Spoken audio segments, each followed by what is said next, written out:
The improved version of Volkswagen's second-generation Golf GTE continues to offer a more dynamic, if rather pricey take on plug-in hybrid technology, combining sporty styling and pokey petrol power along with real-world battery range and frugality.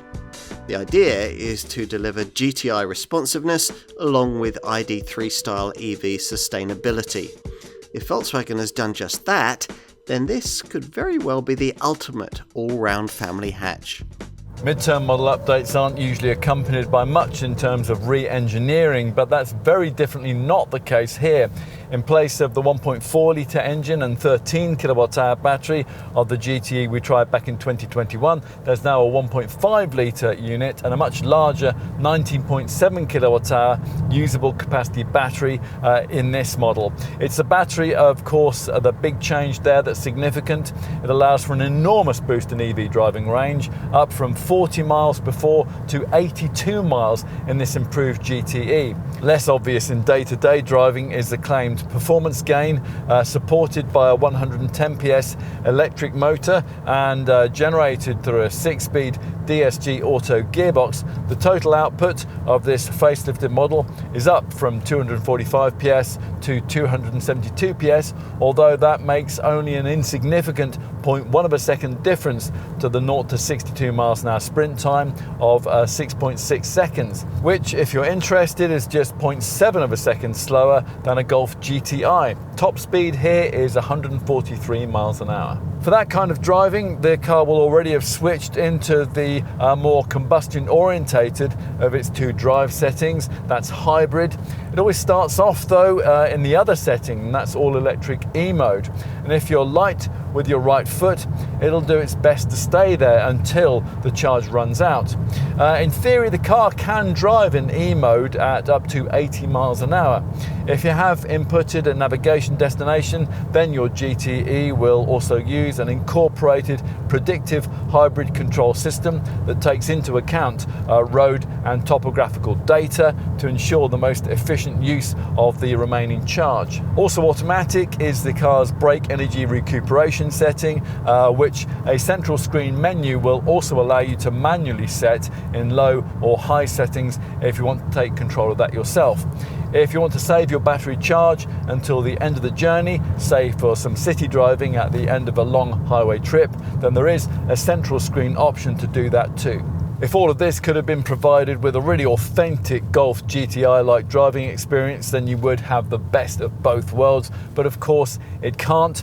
Under strain, the little 1.5 litre engine is nothing like the GTI's sweet 2 litre turbo, and it enjoys being revved a lot less. At speed through the twisty stuff, this plug-in hybrid's extra 111 kilograms of curb weight is also very evident, although the dynamic spec steering is pleasingly accurate. That bulk doesn't affect ride comfort too badly though. In fact, if you do pay extra for the DCC adaptive damping system that's been fitted here to this test car, you'll find that bumps and potholes are dealt with really very smoothly. As before, a big part of the GTE's appeal is that it doesn't look that different from a GTI. Although as ever with the GTE, blue rather than red detailing sets this PHEV model apart from its hot hatch stablemate. Like the GTI, there's no estate variant. Right, let's take a look inside. Well, as usual with a GTE, there's a blue theme for the upholstery and the steering wheel trim. Look closely at the instrument screen, and little bottom frame digits show combined battery and petrol range on the right, and your chosen brake energy recuperation level on the left. And on the central monitor, there are added charging and also recuperation sections. Otherwise, things are pretty much as they were with any other updated CD1 era Golf, which means that if you're graduating on from the pre-facelifted version of this model, you'll notice a small but significant improvement in quality with more soft touch materials and better finishing. The redesigned steering wheel now has proper buttons instead of fiddly haptic touchpads. And as before, a dynamic vibe is offered up by the sport seats and by the silver pedals. Right, let's take a look in the rear. where, as usual in a Mark 8 Golf, a pair of 6-foot adults could be accommodated reasonably easily, providing front seat occupants don't slide their seats fully back. Let's finish with a look at boot space, which is accessed by a press of the central badge and the raising of this manually operated tailgate. Not all PHEVs are engineered in such a way as to rob you of significant amounts of boot space, but thanks to the positioning of its PHEV system batteries under the cargo area of the floor here, the Golf GTE has always been one of the plug-in hybrids that does.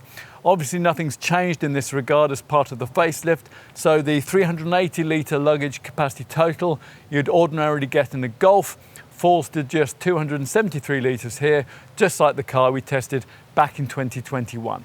Pushing forward, the conventional 60-40 split rear bench frees up 1,130 litres. That's down from 1,237 litres in a normal Golf.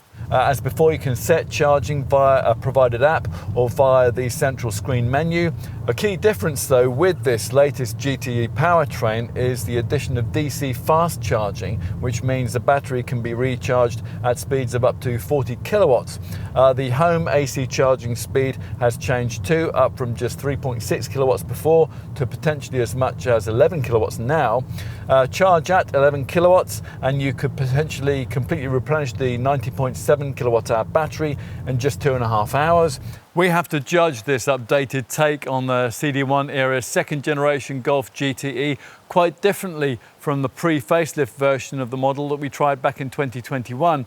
And there are pluses and minuses to that. On the plus side is the game-changing nature of this enhanced model's much larger 19.7 kilowatt hour battery, which is able to make this GTE something its predecessors never really were, namely a credible alternative to a full EV. About 70 to 80 miles of range a day is all most people actually need, and this Golf provides that fossil-free without the lengthy charging and the long-range restrictions of an EV.